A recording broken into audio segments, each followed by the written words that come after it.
மல்லிகை முல்லை மனோரஞ்சனம் என்று சொல்லக்கூடிய அனைத்து விதமான வாசனங்களை கொண்டு வந்து பன்னீரா தன் பாதங்களை கழுகி வட்டாடையால் துளைத்து மனைவியாகப்பட்ட ஆதிலட்சுமியும் மகளாகப்பட்ட கமல சுந்தரியோடு சேர்ந்து தங்கள் பாதத்திற்கு வந்தனம் முடிந்த தேவி ஆதிலட்சுமி தெய்வமது கரங்களால் நான் ஏந்தி கொண்டு வந்த மலையெல்லாம் போர் பாதத்திலே கொத்தி குவித்து தாயினும் சிறந்த கோவில் இல்லை தந்தி சொல் மிக்க வந்து பொன்னான திருவடிக்கு மகளாகப்பட்ட சுந்தரி பணிகிறேன்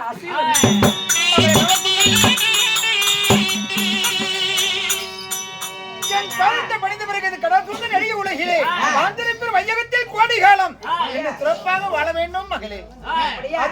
மன்னா வாழ்ந்திருப்பேன் என்று சொன்னால் இந்த வையகத்தில் கோடான கோடி காலம் வாழ்ந்திருப்போம். இருப்பினும் அரமணந்த தன் தேவியாகப்பட்ட ஆதிலட்சுமியும் மகளாகப்பட்ட கமலச்சந்திரியும் வரவழைத்தீங்கள தன்னிடம் ஒரே ஒரு வாய் வார்த்தை கேட்கட்டுமா சுவாமி? தேவி ஆதிலட்சுமி என்ன கேட்க போகிறா?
சுவாமி அழைத்ததோ செய்தினை அன்புடன் சொல்லும் ஐயா வரவழைத்த செய்திதனை வார்த்தையோடு சொல்லு சுவாமி மன்னா வேதலட்சுமி நான் எதற்காக அழைத்தேன் தெரியுமா ஒன்றுமே இல்லாமல் இன்றைய தினத்திலே கமல சுந்தரி ஆனந்த சந்தோஷமாய் அழைத்திருக்கிறீர் அல்லவா திருமண செய்தியாக உங்களை அழைத்தேன் ஐயோ எங்க அப்பாவுக்கு கல்யாணமா எங்க அப்பாவுக்கு கல்யாணம் எங்க அப்பாவுக்கு கல்யாணம் சுத்தி வர போறாங்க சுத்தி வர போறாங்க சுத்தி வர போறாங்க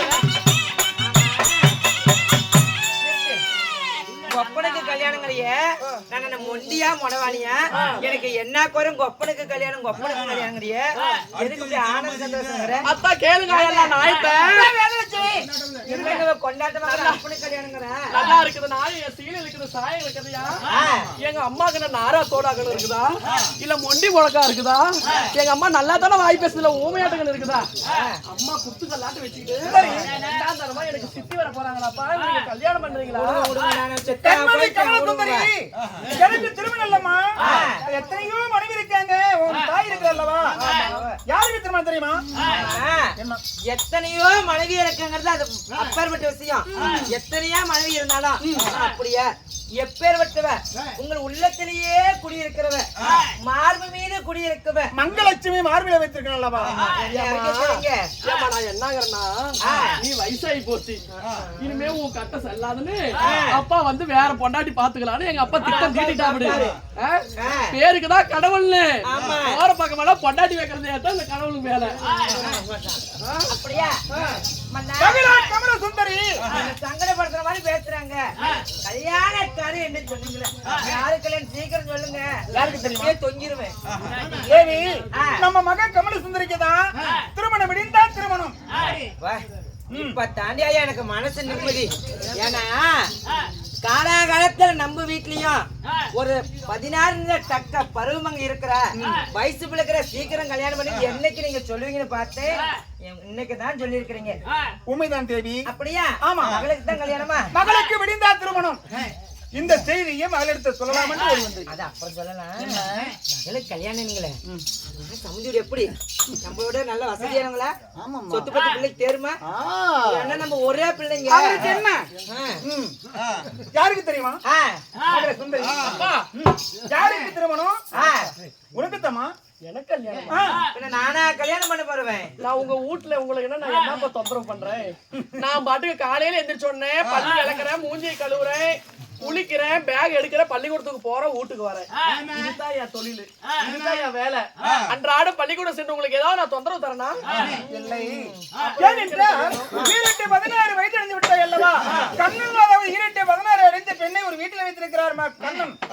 இழிவே பேசுவார் வியாபாரமா இழிவே பேசுறாங்க அதனால உனக்கு திருமணம் செய்யலாமே மனதில ஒரு ஆசை அதனால விடிந்தால் உனக்கு திருமணம் நீ தினந்தோறும் பாடசாலை தான் சொல்ற ஆனா நீ பாடசாலை போன பிறகு இந்த ஊர்ல இருக்கிறவங்க வீட்டுக்கு வந்துட்டு என்னதான் இன்னும் பிள்ளை பாடசாலைக்கு போயிட்டு இருக்கிற வயசு பிள்ளை வீட்டுல இருக்குதுல சீக்கிரம் கல்யாணம் செய்வீங்கன்னு ஏவலமா பேசுறாங்க அதனாலதான் உனக்கு திருமணம் ஏற்பாடுன்னு அப்பா சொல்றாருமா நாட்டு மக்கள் எண்ணி நினைக்கிறார் ஏனிடம் பேசுகிறார்கள் கண்டு நினைக்கிறார் காணாமல் பேசுகிறார்கள் என்னை திருமணம் செய்கிறீர்களா அப்பா மகளே அம்மா கமல சுந்தரி எனக்கு திருமணம் செய்கிறீர் என்று சொல்கிறீர் அல்லவா அப்பா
நாட்டு மன்னன் யாருக்கு கல்யாணம்? எந்த நாட்டு மன்னன் எந்த நாட்டு இளவரசன் என்று கேட்கிறாயா?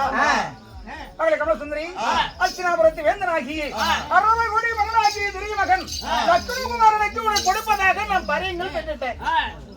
டெல்லி அஷ்டாபுரத்தை ஆண்டு வரக்கூடிய அஷ்டாபுரத்து எட்வான் சக்கரவர்த்தி மகனாகி 8 பேரை ஒன்றா செலுத்தக்கூடிய லட்சுமிகுமாரனுக்கு பெண் கொடுப்பதாக நான் பரியங்கள் வாங்கிட்டோமா? நிச்சயதாமலம் பெற்றுட்டேன். விடிந்தா உனக்கு திருமணம். பேர்பட்ட 56 நாட்டுக்கு பேரரசோடைய ஒரே மகனா? ஆமா, பேர்பட்ட மன்னன். ஐயோ, நாளைக்கு கல்யாணம் பண்ணி நம்ம பிள்ளை வீதியில வந்தா மக்கள் சனமன்னா வாய் மேல விரல வைக்கும். என் மன்னன்னா மன்னன் தான், நமக்கேத்த சம்பந்தம் பண்ணி மகள் அஸ்னாபுரத்தை ஆண்டு வரக்கூடிய அரவக்குடி படைத்த துரியன் மகன் லக்ஷ்மகுமார் இருக்கா? அப்பா அவன் பாவை துரியன் நான் சொல்றேன். அப்பா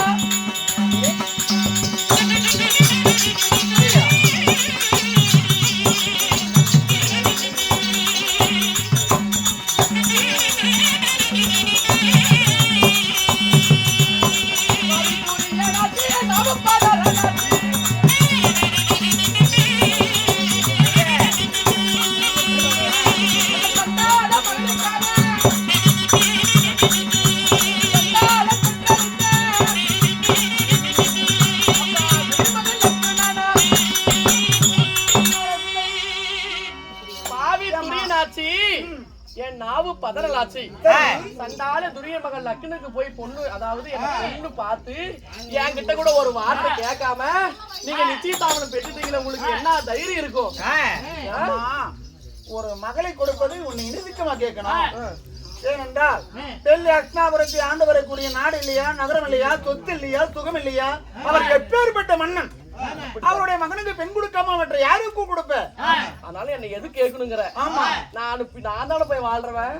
நான் குடிக்காம நான் போய் எப்படி நான் அப்படி இடிச்சு வச்சுக்க வாழ்றவன் நீ கண்ணு கருத்துமா ஏதாவது வச்சு கொடுத்துக்கமா? அது வேணும்னா உடனே பார்த்து பார்த்து வளர்த்திருக்கிறோம். நாங்க சொல்றதான் நீ கேட்கணும். ஐயோ, அம்மாக்கு மனசு நாட்டு சும்மா விடுவனா கல்யாணம் எனக்கு வேணாமப்பா.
வாழ்ந்து வரேன்.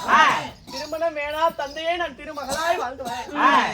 நான் என்ன குற்றம் செய்தேன், என்னை திருமணம் செய்து வைக்கிறேன் என்று சொல்கிறீர்களே, நிச்சயதாமலம் பெற்றது விடுதா திருமணம் பரிங்களை வாங்கிட்டேன். அதை மறுத்து விடுங்க தப்பா. ஒருபோதும் முடியாது. ஏண்டி கல்யாணம் வேண்டாம் நான் கன்னியாக வாழ்ந்து வரேன், திருமணம் வேண்டாம் நான் திருமகளா வாழ்ந்து வர சொல்வது கூட வாஸ்தவம் தான். நான் என்ன பாவம் செஞ்சு எனக்கு கல்யாணம் செஞ்சு வைக்கிறீங்க, கிழக்கான பிறகு நான் கல்யாணம் செஞ்சு வைப்பேன். இங்க பாரு, எங்களுக்கு பிறந்த நாள் முதலா எந்த ஒரு குறையில்லாம உன்னை வளர்த்தி வாரபு செய்து வந்தோம். அப்படி இருக்கும் போது உன்னுடைய தந்தையார் பெற்ற வெத்தலை தாமரமே பெற்று வந்து விட்டார். அதனால அவருடைய சொல்லு வார்த்தை கிணங்க சொன்னவரையே திருமணம் செய்து. நீங்க சொத்துக்காக ஆசைப்பட்டு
சொத்துக்காக ஆசைப்பட்டு அந்த சொந்தமில்லாத ஸ்நாபுரத்து வேந்தன் துரிய மகன் அதாவது துரியோதன மகன் லக்னகுமாரனுக்கு நீங்க பெண் தரலாமா? நாட்டுக்காக ஆசைப்பட்டு நீங்க அந்த துரிய பையனுக்கு நீங்க பொண்ணு கொடுக்கலாமா? சொத்து பணம் நாடு நகரெல்லாம் செத்து போயிட்டா ஒருபோது பின்னாடி வராது. அதனால என் மனசுல ஒரு சின்ன ஆசை, எனக்கு நீங்க சொத்துக்காக எல்லாம் நீங்க கொடுக்காதீங்க. நல்லா இருக்குது. நான் ஐயா சீலர் சாயனானா? ஆமா ஏண்டி நமக்கு என்னடி இல்ல, சொத்து இல்லையா நகை இல்லையா, அதனால உன்னை வெறுமையிலுக்காக கொண்டு போய் கொடுப்போம். நமக்கு சம்பந்தம், நமக்கு சரிசமமா இருக்கிற சம்மந்தி தாண்டி பார்த்து உனக்கு திருமணம் செஞ்சிருக்கிறோம். ஏன் வேண்டாங்கிற? சொத்துக்கு ஆசைப்பட்டு கல்யாணம் பண்ணி வைக்கிறாங்களே, இந்த வயசுல நான் கல்யாணம் பண்ணி வைக்கிறேன், கல்யாணம் வேண்டாங்கிறையே ஏன்? என்ன காரணம்? உன் மனசுல யாராவது இருக்கிறாங்களா? ஏதானாலும் சொல்லு. நமக்கு சரியத்து காசு பணம் நகை நட்டு இருக்கிறவங்க தான் நம்ம போய் பொண்ணு பாக்கணும். ஒரு பையன் மாப்பிள்ளை பாக்கணும், 10 காசு செலவு பண்ணுவாங்க. வெறுமைக்கு என் பிள்ளைய கொடுப்பேன் நானு. மண்டபத்துல கல்யாணம் வைப்பாங்க, 4 சொந்த பணத்தை வரவழைப்பாங்க, நகை நட்டு போடுவாங்கன்னு நீங்க ஆசைப்பட்டு குடுக்குறீங்க. அலுப்பனை கட்டி ஆயுள் முழுவதும் அழுவதை விட யாரு அந்த லக்னகுமார ஒரு அலுப்பனை கட்டி ஆயுள் முழுவதும் அழுவதை விட ஒரு சத்துள்ள சமத்துவனை கட்டி அன்றே திருமணம் செய்த அன்றே என் தாலி கயிறு அந்த கீழே விழுந்தாலும் சரி, ஒரு நல்ல ஏழையா, அதாவது கோழையா இருந்தாலும் ஏழையா இருக்கிறவங்க திருமணம் செய்யலாமா? நீங்க இப்படி எல்லாம் பேசுறீங்களே, எங்க நீங்க என்னதான் 1000 முறை எடுத்து ஓதினாலும் ஒருபோதும் முடியாது. எங்க சரி இப்படி நமக்கு விடுகதை போடுறால மனசுல கருத்தா வெளியே வரும். இந்த மாதிரி கதை போடுறால இவ மனசுல என்னமோ இருக்குது. அதனாலதான் இவ இப்படி கதை போடுற. எதனால கல்யாணம் வேண்டாம், ஏன் இந்த சரீரத்தில் நமக்கு சரிசமா இருக்கிற சம்பந்தம் வேண்டாங்கிற என்ன காரணம்? எதற்காக திருமணம் வேண்டாம், என்ன காரணம், ஏன் நான் வேண்டாங்கிறேன் அப்படின்னு கேக்குறேன். அம்மா எங்க மாமா அப்பாவும் பார்த்தாவே எனக்கு பயமா இருக்குது. எனக்கு மனசுல ஒரே ஒரு சின்ன ஆசை. என்னைய பண்றது, ஒரே பிள்ளைய செல்லம் கொடுத்து வளர்த்திட்டுனே எதா இருந்தாலும் என்ன பாலு பாலுன்னு பாத்துருப்பியா, தயிர் தயிர்னு பாத்துருப்பியா, சோறு சோறுன்னு பாத்துருப்பியா, எல்லாம் கொடுத்து வளர்த்து என் பேச்ச கேட்க மாட்டேங்கிறேன் மாறி. ஐயோ நெஞ்சு நெஞ்சு அடிக்காதம்மா, நெஞ்சு வலி வந்துடும், ஆஸ்பத்திரிக்கு போக முடியாது. சரி கோபத்துக்கு ஆளாக்காத. என்ன விஷயம் சொல்லு. அப்படியா அம்மா, நான் எப்படி உங்கள்கிட்ட சொல்லட்டும்? ஏண்டி பெண்ணுக்கு பெண் பேயும் மனமரங்க என்று சொல்வா. பெத்த தாய் தானே. அப்படியே நம்ம பெத்த பிள்ளை பொண்ணு மாதிரி இருக்கிறோம். எப்படி எப்படி நண்பன் போல பழகிறோம். எதா இருந்தாலும் என்கிட்ட சொல்லடி. அது வந்து இதுவே சரியில்லையே. அத்தை வந்துட்டியே சொல்லு. அங்க போய் நான் வந்து அம்மா பழமொழி கோல் எடுத்தாத்தான் என்னாடி வந்துங்கிற போனங்கிற சொல்லடி பட்டுன்னு. ஐயோ சொல்லிடுறமா, அந்த சாட்டையை மட்டும் கீழே போடுமா. ஐயோ ஐயோ ஆயா, கோல் எடுத்தாத்தா போறங்க ஆடுமா போனா எப்படித்தான் சொல்லிட்டு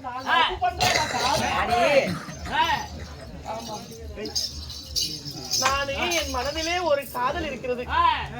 லவ் லவ் பண்றமா, லவ். நீ லவ் பண்ணானா சவனப் பண்ணானா என்னன்னு சொல்லடி. ஐயோ லவ் பண்ணி வச்சுக்க அப்படியே செவனிய போடுங்க செவனிய. ஐயோ வேணாம்மா. அதாவது அத்தை மகனாகப்பட்ட மாமனுடைய மகனாக விளங்கக்கூடிய சரியான சொந்தங்களும் கொடுத்தவராக குறுகுலம் இருவருக்கும் இளையோர் இருவருக்கும் மூற்றோர். ஆனால் அழகு மன்னன் 12 அழகு 11 பெயர் 32 லட்சணம் பொருந்திய அழகு மன்னன் அர்ஜுனனுக்கும் சுபத்திரைக்கும் பிறந்த வீரவாள் அபிமன்யு இருக்கிறான் அல்லவா. அபிமன்னனுக்கும் எனக்கும் அபிமன்னனுக்கும் எனக்கும் அபிமன்னனுக்கும் உன் கதையை கேட்கணும் தானே பொறுமையா இருக்கிறேன். அப்பதான் உண்மை வெளி வருது. எங்க அம்மா சாட்டை தூங்கிட்டாலே. அபிமன்னனை நான் காதல் செய்து வருகிறேன். நல்லா இருக்குது. நான் சீலை சாயம் ஏண்டி. ஆமா நாம இருப்பதோ சங்க துபாரகை. உன்னுடைய அத்த மகன் சொல்ற அபிமன்னன் அவருக்குதான் நாங்க சீதனமா கொடுத்தோம் அல்லவா. ஆனகுந்தி பட்டணம் எப்படி உனக்கு தெரியும்? நீ சின்ன சிறுவரை இன்னைக்கேதான் முதலாக தந்தையார பாதம் காணவன்னு அழைத்து வந்திருக்கிறேன். எப்படி தெரியும்? தெரியுமா, நான் பாடசாலை செல்லும் பொழுது அம்மா என்னோடு பிறந்த அல்லவா எனக்கு கொடுத்தீரல்ல அந்த கனையாளி மோதிரம். அந்த கனையாளி மோதிரமாகப்பட்டது ஒரு காத்துக்கார படிக்கூடாது பிள்ளை போறான்னு இரும்பு போல இருக்கட்டும்னு கனையாளி மோதிரத்தை சின்ன சிறு வயதுல பாடசாலை போகும்போது போட்டு விட்டேன். பாடசாலைக்கு செல்லும் பொழுது அருகாமையில் இருந்த குளக்கரையிலே அந்த கனையாளி மோதிரம் தவறி விழுந்து விட்டது. ஐயோ மோதிரம் இல்லைனா வீட்டுக்கு போனா அப்பா அடிப்பாருன்னு சொல்லி அப்பா கிட்ட பயம் கொண்டு நான் அந்த மோதிரத்தை உற்று நோக்கி தேடி கொண்டிருந்தேன். சரி அப்படி தேடும் பொழுது அந்த வழியிலே மாமா அபிமன்னன் வந்தாரு. சரி அபிமன்னன் மாமா வந்து என்ன தேடுகிறா என்று சொல்லி கேட்டா, ஐயோ என்னுடைய கனையாளி மோதிரம் தவறி இந்த குளத்திலே விழுந்து விட்டது. சரி இந்த மோதிரம் இல்லைன்னா எங்க அப்பா வீட்டுல போனா என்ன அடிச்சிடுவாரு, எனக்கு பயமா இருக்கு, இந்த மோதிரம் தேடிட்டு இருக்கிறேன். சரி அப்படின்னு சொல்லி சொன்னேன். சரி அப்பொழுது இந்த மோதிரத்தை நான் கண்டுபிடிச்சு கொடுத்தா நீ எனக்கு என்ன தர அப்படின்னு அபிமன்னன் கேட்க, அதற்கு நான் சொன்னேன், இந்த கனையாளி மோதிரத்தை நீ கண்டுபிடித்து எனக்கு கொடுத்துட்டீனா என்னையே நான் தருகிறேன் என்று நான் அவனிடத்தில் சத்தியம் செய்து விட்டேன். கணையாளி மோதிரத்தை கண்டுபிடித்து என் கையிலே எடுத்து அன்றே என் கையிலே போட்டு விட்டார். ஒட்டாடி பாறாங்கல்ல தூக்கி என் தலையில போட்டுட்டு போனீங்க. இன்னைக்கு வரும் நானும் அவரும் லவ் பண்ணிட்டு வரோமா, காதல் செய்து வருகிறோம். மனமுடித்தால் அபிமன்னனை தான் மனமுடிப்பேனே தவிர வேறு யாரும் உங்க விருப்பத்துக்கு ஏற்க நடக்காது. போய் நீ அப்பா கிட்ட சொல்லு, நான் சொல்ல மாட்டேன். வெத்தமான வித்து பிள்ளைமான கல்லுன்னு என்கிட்ட சொல்லிவிட்டீங்க. அந்த மனுஷகிட்ட நான் போய் இதை சொல்ல முடியுமா? வளர்த்தன லட்சம் அப்படி என்ன சும்மா விடுவாரா? சொல்லுங்க அப்பா கிட்ட. நீயே என்னடி சொன்னா? ஐயோ அப்பா அம்மா கேட்கணும். யாரு மீது ஆசை வைத்தால் என்ன செய்தாரா? மன்னா, சின்ன சிறு வயதுல பாடசாலை நம்மளுடைய மகள் அனுப்பிடும் அல்லவா? பாடசாலை போயிருக்க தருவாயில அத்த மக அபிமன்யுவை ஆசை வைத்து விட்டான். யார சொல்ல வர?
ஐயோ எனக்கு படையாறு கல்லாட்டு வேகி போச்சுடா.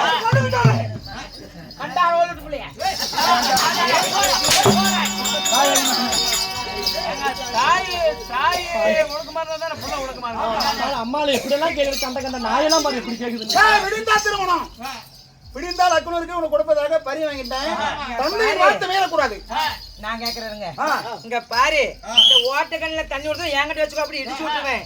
நீ அழுந்தாலும் சரி பிறந்தாலும் சரி, நீ கல்யாணி மோதிரம் மாத்தினா கழிச்சு தாலிய கட்டுவேன். 1000 மணி எடுத்து விட்டாலும் உன்னுடைய வார்த்தை கேட்க மாட்டோம். விடிஞ்சா கல்யாணம் மனவர் விழுந்து உட்கார. என்ன சொல்ற நீ? முடியாது முடியாது. எங்க உள்ளதான்றீங்களா? எங்க சாராய் பேசுறியா? என்ன அப்பா, உனக்கே ஒரு சபதம் போடுறேன். என்ன சபதம்? உனக்கே ஒரு வசனம் போடுறேன். நல்லா கேட்டுக்கோ. சரி. பெத்த பிள்ளை அப்பா கூட பரவன போறேன். சரி. என்ன சபதம் ஒரு என்ன போற சீக்கிரம் போடு.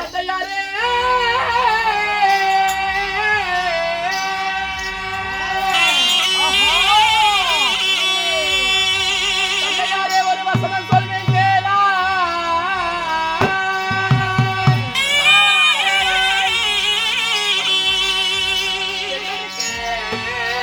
நியமித்திரல்லவா லக்ஷ்மணகுமாரனி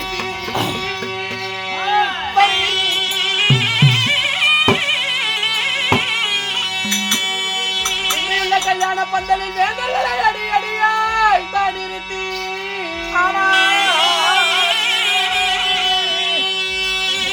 என்ன மாமன் அபிமன்யு வந்து என்னை மாலை மனது முடியாவிட்டால்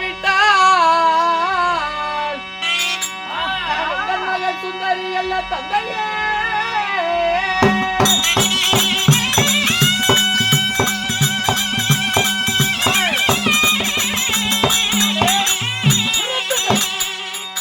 தந்தையார ஒரு வசனம் சொல்ல கேளும். தரணி முகல் துறையினுடைய படைய வாட்டி இந்தையுள்ள கல்யாண பந்தக்காலில் வேந்தர்களை அணியணியா பிடித்து கட்டி எந்தனுக்கு நேமித்தோன் தலைமீது எரிவிலக்கு ஏற்றி வைத்த விமனராஜன் தந்தையில மனம் அது முடிக்காவிட்டா மங்கை உன் மகள் இல்ல. தந்தையுத்த சபதம்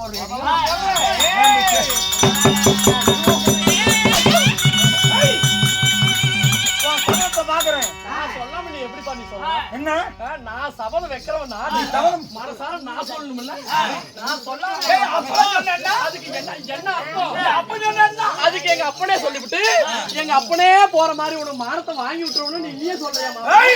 ஏப்பா பாத்து உன் தவத்தை நான் சொல்லுப்பா சொல்லுப்பா. நான் சொன்னாதான் எனக்கு ஒரு ஆசை என்ன சொல்ற யாரே ஒரு வசனம் சொல்வேன் கேளாய். இந்த தரணி புகழ் துரியோதன் படைகளை வாட்டி விந்தையுள்ள கல்யாண பந்தலில் வேந்தர்களை அரியறியாய் தாண்டிருத்தி எந்தனைக்கு நியமித்திரல்லவா லக்ஷ்மணகுமாரன் அவனுடைய தலையில் 1000 திருவிளக்குகள் ஏற்றி வந்துமே என் மாமன் அபிமன்னன் என்னை மணமுடியாவிட்டால் நான் உந்தல் மகள் சுந்தரி அல்ல. இது சத்தியம். இது என் சத்தியம், மாற்று சத்தியம். நீ 1000 முறை சொன்னாலும் சரி உன்னை ஒரு காலம் விட மாட்டேன். பாடி ஒண்ணா? தவத்தை பாக்குற தந்தை இருக்கிற தவத மூட்டல்ல விடிந்தால் திருமணம் செய்து வைக்கிற லக்குனுக்குமாரனுக்கு நீ அபிமன்னன் முடிக்கிறேன் பாக்குறேன்.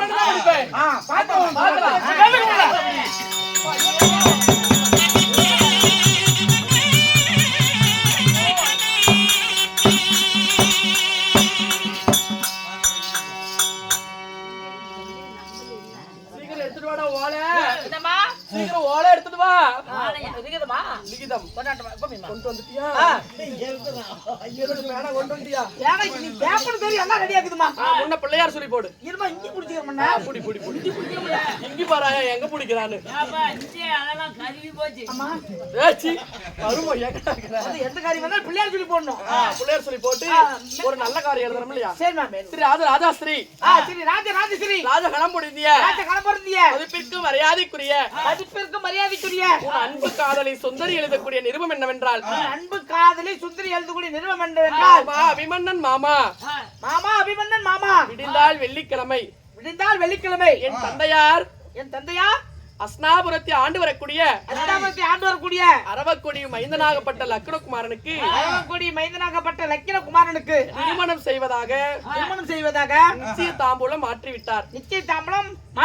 விடிந்தால் எனக்கு திருமணம். இந்த திருமணத்தை தடை செய்து தடை செய்து என்னை வந்து பார்த்தால் ஆச்சு.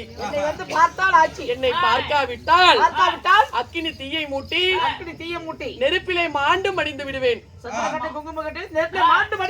ஆமா இப்படிக்கு என் கையெழுத்து இப்படிக்கு சுத்துறியா? நான் போடுறேன்டா. நான் படிச்சவல்ல இப்படிக்கு நிறுத்திக்கிறேன். இப்படிக்கு அண்ணா அங்க என்ன பண்றாங்க? எங்க போடணும்? கீழே போடுமா? பூதியில போடு.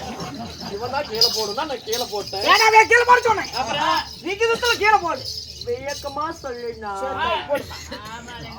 படிக்காம லவ்வா பண்றீங்க. லவ் போட்டியா? சீக்கிரம் எங்க கொடுக்கணும்? கையெழுத்து கூட உங்க கையெழுத்து மாதிரி மாத்தி போட்டுறாங்க. ரேகத்தான் அவரு மாத்த முடியாது. ரேக வை எங்க? ஐயோ ரேக இப்ப ரேக போட்டு எங்க இருக்குது? நானே வச்சேன் பாரு. இது எங்க போய் கொடுக்கணும்? நானே வச்சேன். வச்சிரு.